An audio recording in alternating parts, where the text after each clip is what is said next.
Welcome to part 2 of Are Thoughts Real? We sort of addressed briefly who is responsible for your thoughts, your thinking.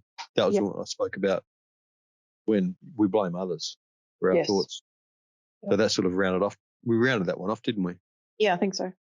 And I think it's long enough because I think that's a heavy thing to take in anyway. Yep. Like really, there'd be a bit of resistance there. So that's probably that we can't. I don't want to go too much on that. No.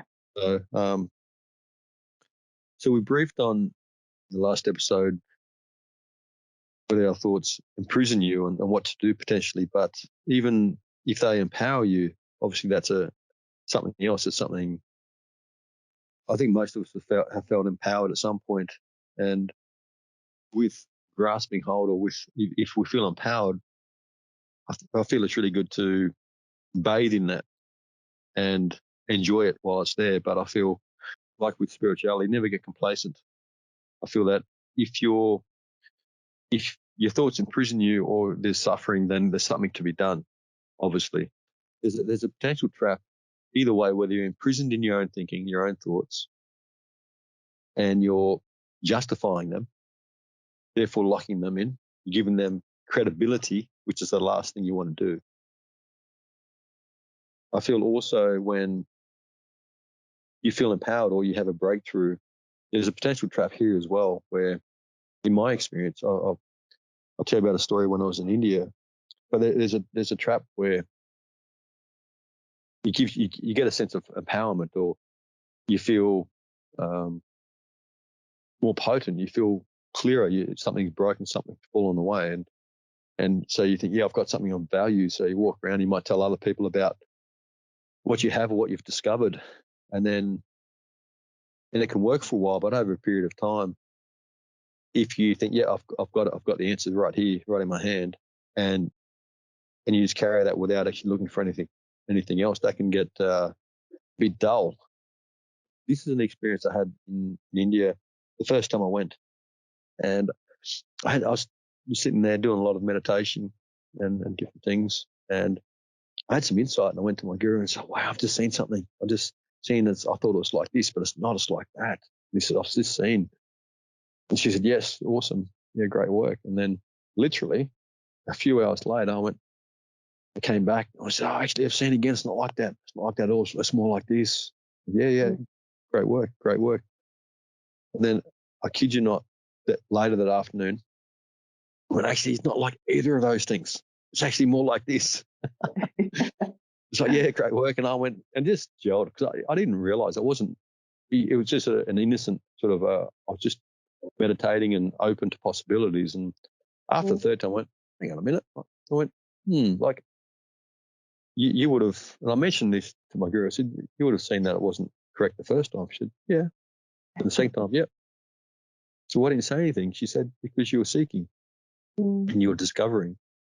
So it's not about correcting. And I think this is a trap with me sometimes, and I'm careful not to do this. I feel, correct me if I'm wrong, but like I do like to ask questions, and I'm probing and helping people to unravel. But it's not about correcting. Actually, we've had a laugh about this, as you remember, when you offer something. Actually, you can tell the story. Like when you had a discovery. And you share this, you've shared this with me, or other people have shared it with you. Remember? You know where I'm going with this? With eyebrows. Yes, I remember there's been plenty of times when coming up with comments to you, and there's a little smirk that comes across the face, and then the eyebrows goes up, and it's like, and a little nod. It's like, yeah, he's agreeing with me. Now I know better. Well, when did you discover that? Like, I wasn't taking the piss, excuse the French. I was just pointing and going, yeah, it's good. So when did you realise? And I wasn't like, there was at no point you felt I was making fun of you at all, and I wasn't. No. It's just that, like there was things I could see at times that were, that experience that you go, yeah. And I didn't want to take any momentum because you're on the right track. You're unraveling in a huge way. But when did you realise that if you weren't potentially fully on hitting nail on the head in a sense where in comparison now you go, yeah, no, I thought it was like that, but it's actually more like this. When did you realize that? When I was doing it to someone else, I realized I was doing exactly the same thing. You don't want to take that away from them. But at the same time, yeah, you're getting there, but you just leave them to their own devices to find the next step. That's when it dawned on you, went, Shane, the bastard. He's been doing it all along, and now I'm doing it. Oh, it was funny. But look at how fast you've unravelled. It's huge. Yeah. No, that's the thing. It's not if it's not about correcting people and going, no, it's more like this. So you go, yeah, it's really good. Like, because like keep going, and we're always free falling. You never hit the bottom. Yeah. It's just understanding. It's fun because it's kind of like encouraging, and it's like, you're getting there. Even though you don't fully agree 100%, you think, okay, there's still some things, even if, and maybe just feeling, maybe, like it doesn't mean that I'm always right or someone else is right, but just means, there's other stuff going on here. And there may be some truth in it as well. Like me not. Well, there is truth, because if at any point when we discuss things, like I felt like there was no truth or like based on my experience, where if you'd say something, if I felt like I was in the wrong direction, I wouldn't go, I'll be going, no, because you know me anyway. I've gone, no, I feel it's more in this direction. I've never been one to just go, yeah, good on you. If you go in the wrong direction, I'll always steer you in a direction that I feel you're seeking in a sense, and I don't carry anyone anywhere. Like I'm supportive, as you know, but as you are, but it's not a matter of going, you still try and give because at that time when you've had, I've had a breakthrough, there's momentum, and there's no positioning here. It's just being supportive, and like not to be condescending, but if a child is enthused and comes to you with a breakthrough and you go, yeah, that's awesome, that's fantastic, you're not going to go, no, it's not actually like that, it's like this. And not to say that you or anyone as a child, it's just like in certain circumstances, certain areas, you may have some experience or understanding others may not have, and you understand how much someone has discovered by their ability to express what they've understood, and the more sort of areas they can sort of bring in, or understandings they can bring in to give a taste, because life and expressing it as an analogy of something, it's like trying to describe the taste of an orange or something. So obviously, the more understanding you have, generally, you can draw from more within to express. So, and obviously, when you first have a discovery, stuff breaks away, and you're in a hurry and you're excited, but you haven't fully processed it often, not in that moment. And then over a period of time, it sits, and you go, oh yeah, actually, it's basically like that, but it's a bit more this way now, as you sort of. So as it resides, that understanding resides and deepens within. But it's like we've got to have a fun too. It's you go along with it, but if we said, or you or I or anyone else said, no, it's you're not really right. It's like straight away. Well, you don't want to take that. You don't want to take that excitement in that moment away from them, because it is. And it is that excitement that it keeps the momentum going in them delving further. So that was my understanding, and the main point of India was I could have easily have just had that first insight, and I didn't realise I was prepared to even let that insight go, and it was only that just so happened to be 3 times in one day that when I discovered something, and I went through a lot of suffering after that, because it was like, wow, it just became all enlightened. It's like, no, I had some enlightening experiences, but I think the key here is, the whole point is that each time I had some insight, I was prepared to let it go within a very short period afterwards, and that enhanced the experience. And instead of trying to be steered, because people will say, I've said to others, just maybe look over here, or maybe have a look over there, and then when you go, someone that you're talking to has a look to their left, you go, oh wow, there's something beautiful, or a lake there, or something, or discover something of themselves. And then they might go, if people have insight when when people have insight and you've assisted them, you haven't carried them. It's theirs and theirs alone to enjoy, because when I think this is a trap sometimes where people say or give the impression that, yes, through me you have that discovery. And even you or myself, and you've discovered a lot of things. And this year's been huge for you, from what I've seen. Yeah. It's all yours and 100% yours. There's the insights you've had. I can't take any credit for that. It's just, even if I or anyone says, "Oh, I haven't checked this out, I'll try this," you're the one that 100% has to take the chance, take the leap of faith.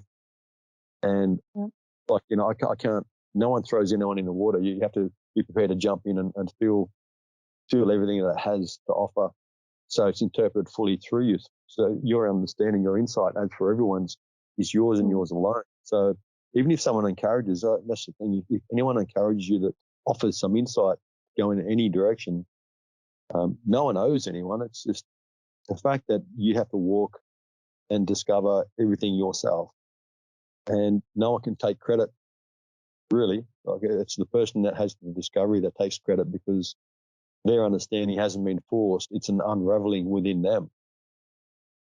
So nothing can be taken away from that person at all. It's full testimony to them and their willingness, and you and your willingness to grow, and not from a condescending point of view at all, because my willingness to grow and be open, and the whole point is, even when I had a guru, is not to be reliant on them. That was fuel for them, in a sense, the way they were fueled my fire. And the key part is the hunger or the thirst for something. So it's like you're doing work before you gain the insight.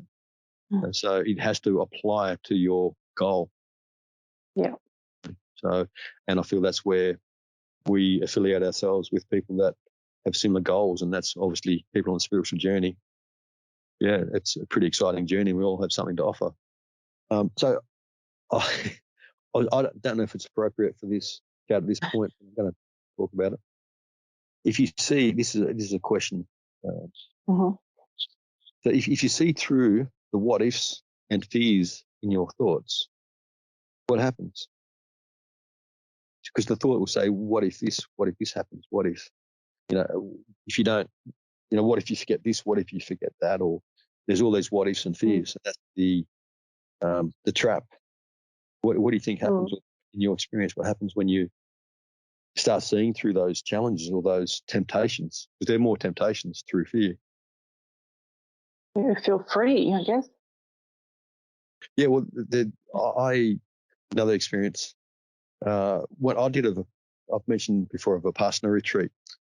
Yeah. And Vipassanas, we're in silence for 10 days. And when I did, so the whole time, there's virtually no speaking. You only speak when there's allocated times to speak, and I didn't choose to speak during those times anyway. And so the whole time, you don't look at anyone in the eyes. It's just you go inward. Because you don't do anything that draws you out. You don't have electronics, nothing, no phones, nothing. And when I did this retreat, I've done several of them, and you just watch your thoughts, because in the meditation you do a number. This wasn't a traditional one. This was a more modern one, which I'd like to possibly hold this type at some point, where you watch your thoughts and you're just focusing. You do maybe five hours meditation a day, throughout the day. You do walking meditations, and you just contemplate. You're inward the whole time. And for myself, I just went hardcore in these sort of things.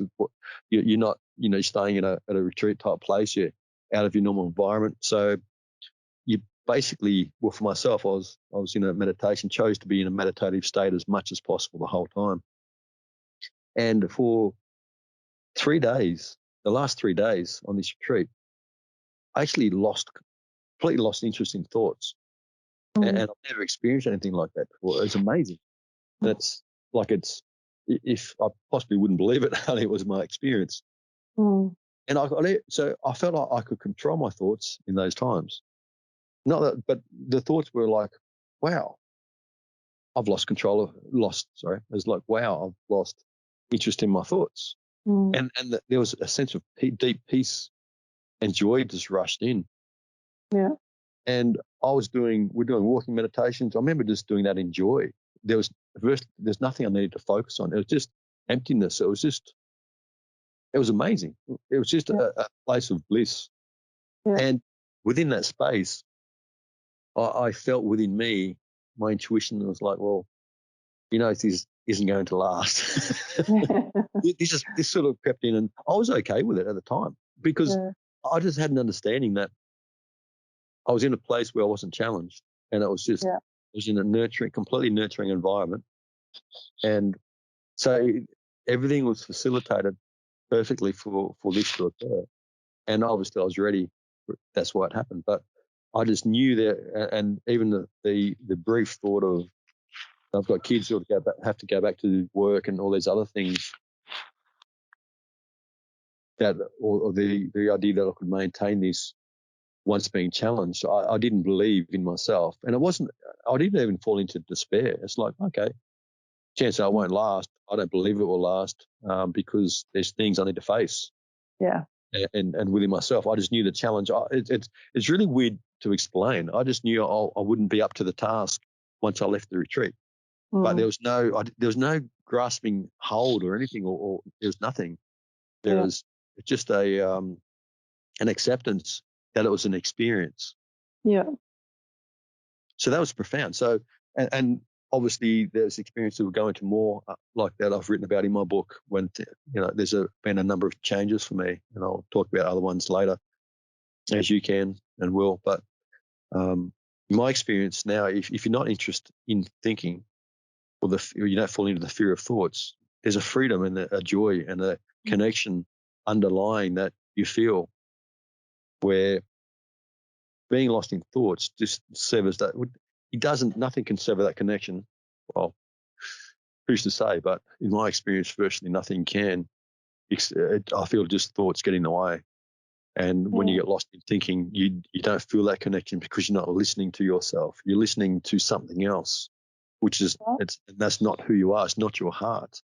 I feel when you listen to your heart, it's something beautiful and soft, and there is no harshness. If you are harsh within yourself, then that can project outwards. And when you're soft within you, then you don't truly want to hurt anyone. It's a different way of living. Not to say you can't be fierce, but you don't live in that place. It's a human existence. So you have connection to all the emotions of a human experience, but you don't dwell in the negative ones. And you don't, someone throws something at you, you don't go, no, and you don't rub that misery and that frustration, or you don't rub that all over your body thinking that's who you are. It's like someone throws mud at you and go, oh my God, they threw mud. And then you're rubbing it and you're using all that mud and you're reminding yourself and living in that mud that you encase over yourself after it's thrown. Just like obviously the mud's the ideas and negativity from other people. You just have to, it might sting you at first, but you have to brush it off you. You don't rub it over you and all over your skin. It's amazing how when people offend others that before they, and this you may relate to this, I'm not sure. I can relate to this, where when people would insult me in the past, more so years ago, where, not to say I haven't been insulted recently, but no, I don't go around getting insulted or anything like that. But in years gone by, when I was insulted, it's like, no, I naturally rubbed it over myself. I bathed in the possibility of maybe they're correct. It's like you just rub on yourself for a while, and then it's like, no, I'll process it, but and I see people do this. They think, no, I'm not ready to process it yet. So they fall into the victim of it and fall into the possibility or the negativity of it, possibilities of negativities. And then when they've had enough of that taste or that quality, which is debilitating, then they'll try and work through it. And this might be a bit serious and going a bit deep, but this is how my mind worked back in the day. Like I was very analytical, and that's a trap in itself for me, because going through suffering at times, being lost in my thoughts, I'd be laughing, and then this is to the extent of my analyzing mind. I'd be laughing, then I'd think, was that actually funny? Is that actually funny? And it would it'd go straight away. I'd lose the joy. Oh, this is when I was a teenager. So,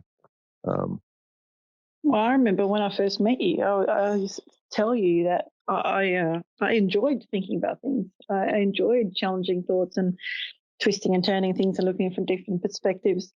And I think it was just a while ago. I think I told you that I was sitting in my study and my mind was just, it was just chattering. And I thought, I don't want to listen to anyone anymore. I just, and all I wanted to do was go into the pyramid and just not listen to it, turn it off. I had enough.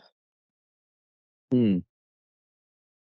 So it's quite a contrast from, me really enjoying thoughts. I think that's the thing. The trap is like it's entertaining, and even even entertaining suffering, it's almost like watching a movie that's not necessarily love and light, and it's like it's got a bit of everything and entertaining in a sense, but you get used to the misery and the struggles of the movie and the emotional drama.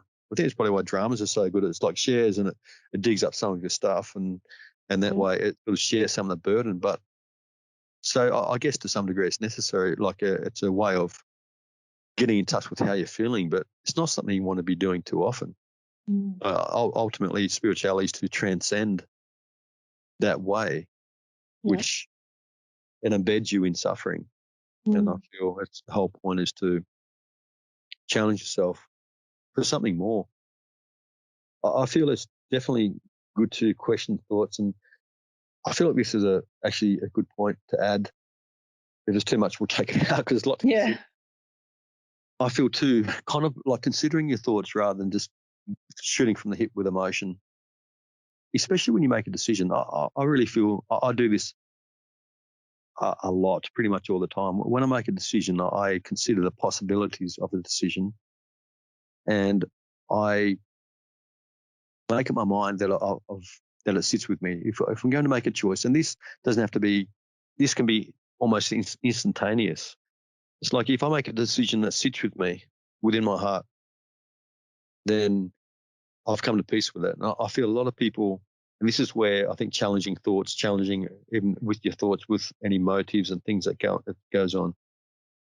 I feel like it's good to consider the ramifications, and not every thought you have is going to, and decision you make is going to suit everyone. That's for sure. But I feel if it, you go. So I was just thinking, can I just throw in there, like, and this might go on a completely different tangent, but because I find when I make decisions, a lot of time it's not based on thought as much as it is intuition or heart. I find that a lot of the time, most of my decisions are intuition. So would you say that yours are more intuition or thought? Yeah, no, 100% intuition. I'm just putting in the scope of because we're talking about thoughts, but I feel it's a great point, because I feel when you're sitting well in yourself and you have a sense of peace, then you don't need to necessarily consider your thinking, because the choices you make in that space have integrity, and therefore it's a benefit for everyone, even if it doesn't suit necessarily someone. I'm not talking about selfish, because obviously if your selfish decision or to lashing out, you're not sitting well in yourself. That's clear. But more you sit in your heart, then you're already, when you're at peace, your decisions that you make are peaceful. And even if someone may reject your decision making or whatever you've made, you're still at peace. It's not because of you being vindictive. It's because it feels right for you. And other people may have a different idea, but you're bang on. But the point of this is that if you're not sure whether, it's not always easy to sit in heart, and with life's challenges and different times and emotions flaring up, or if we're triggered here and there, it's good to check in and just think, well, okay, if there's a sense of unease within, just think about the ramifications of your decision and try and come to peace with it before you make it. Because once you make it, it's too late. And in saying you can make different choices, but there's ramifications once something's in action. So it's good to check in. That was the point that I was making. But you're bang on what you were saying. So I try and live as long as I can, as deep as I can within my heart. So things are natural. I don't. My thinking process has really dramatically transformed from years ago, and I don't tend to get lost in sadness or darkness. And in actual fact, if believe it or not, if I know you believe it, but it's like I felt a sense of sadness 3 weeks ago and 3 or 4 weeks ago. And the first thought I had was, the feeling was, the sadness around me. I didn't think at all that it was me. But this is how I am. I don't cling to negativity or sadness or I feel joy every day and to varying degrees. And not to say life doesn't have challenges or life carries on, because anyone that knows me, it seems like there's turmoil, and there's turmoil around, but I don't take on that turmoil. It's not who I am. And the world doesn't become filled of rose petals around me because I feel peaceful. Not to say that you can't get a rise. Not to say you can't get a rise out of me here and there, but I don't rub it on myself, and I work through things very quickly, as you know. Yeah. So I'll just going to share a little story. Anything else you want to say before we should probably round it off shortly? No, I'm good. Just going to tell a story on a reason. I've got a reason why we should, on top of the other ones that I've mentioned, why we should question our thoughts. Yes, I certainly don't blindly trust your thoughts. Just to give you an idea, when I was a teenager, I was in teen years at high school, and I had an idea of pulling a prank on my ball date.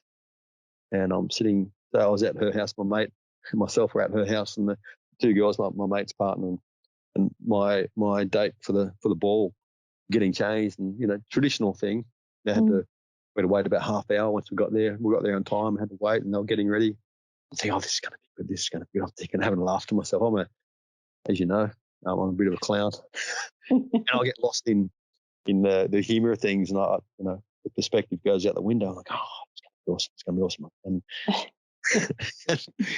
after a while, she walked out, and I just turned and went, "Are you wearing that?" And she just, I know. I think I was about 16, 17, 16. I went, and she ran out of the room crying. I went, "Oh no!" I was joking. And I was joking. It's just me. Like, it's just, you don't know. Like, I've never done it since, if that is any better. But and then so we at the ball, and I actually slipped and ripped a ball dress, and so. But that wasn't on purpose either. You could easily think there's a motive here, but there wasn't. Absolutely not. And I did apologise, and I still apologise, Sam Cresser. I'm very sorry. You look beautiful, and it was a prank, and it was stupid, and I wouldn't. And yeah, so, but yeah, it's good to question your thoughts, and yes. Some moments more than others, yes. Oh yeah, and for any guys out there, don't do that. It's something you'll never forget. And good advice. It's we can speak on storing emotions and trauma another time, because that took quite a while to believe that I was actually joking. And anyway. Yeah. So thanks for listening in, and we'll look forward to the next one. I can't remember what topic. What are we talking about next time? You remember? I have no idea. Anyway, we'll let you know. And any ideas? Find out. Yes, we don't know yet.